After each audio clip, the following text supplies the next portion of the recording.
দীর্ঘদিন থেকেই বাগডোগরার বিভিন্ন এলাকা থেকে ফোন চুরি যাওয়া এবং হারিয়ে যাওয়ার অভিযোগ উঠে আসে। সেই ঘটনার তদন্তে নেমে বাগডোগরা থানার সাদা পোশাকের পুলিশ মোবাইল ফোনগুলোকে উদ্ধার করে। শনিবার চুরি যাওয়া এবং হারিয়ে যাওয়া মোট 20টি মোবাইল ফোন উদ্ধার করে মোবাইল মালিকদের হাতে তা ফিরিয়ে দিল পুলিশ।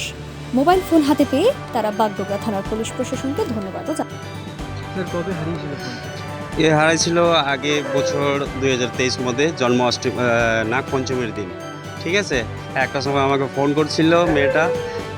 তারপরে ওনার কি ধান্দা ছিল, মানে হয় ও ল্যাপটপ নিতে আসছিল, মানে হয় ও বড়টা ল্যাপটপ নিয়ে যেতে পারে নাই। তারপরে ওইটা মোবাইলটা নিয়ে চলে গেল। ঠিক আছে, হ্যাঁ চুরি হয়েছিল? হ্যাঁ, নাগপঞ্চমীর দিন চুরি হয়ে গেছিলো। বাড়ির থেকে জাস্ট কথা বলে একটু বিছনার মধ্যে রাখছিল। তারপরে মেয়েটা ভিতর থেকে বাইরে আসলো, ফোনটা নাই। তারপরে আমাকে মেয়েটা ফোন করছিল অফিসে, আমি চলে আসলাম, আসে একটা কমপ্লেন করলাম, ডায়েরি করলাম।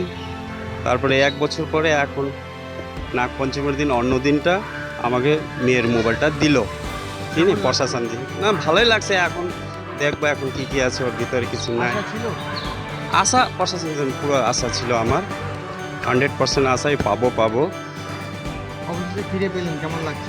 ভালোই লাগছে, আমার খুব ভালো লাগছে। কি জানালেন? ধন্যবাদ দিব প্রশাসনকে। বাস। আপনার নাম আর বাড়ি? আমার নাম দীপক ছেত্রী, আমি বাগডোগরা রবীন্দ্রনগর থাকি। আর কি বলবো, ধন্যবাদ। একটা মোবাইল পাইছে 1 বছর পরে, খুশি লাগলো। এখন মেয়েকে খবর দিব, মেয়ে হোস্টেলে আছে।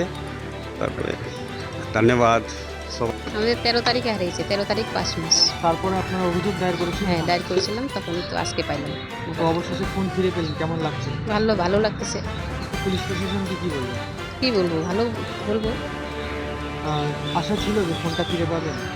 আশা তো ছিল না, এখন পাইছি, এখন ভালো লাগতেছে। আপনার নাম, খুবই বলবো। বাড়ি? বাড়ি রানীডাঙ্গা।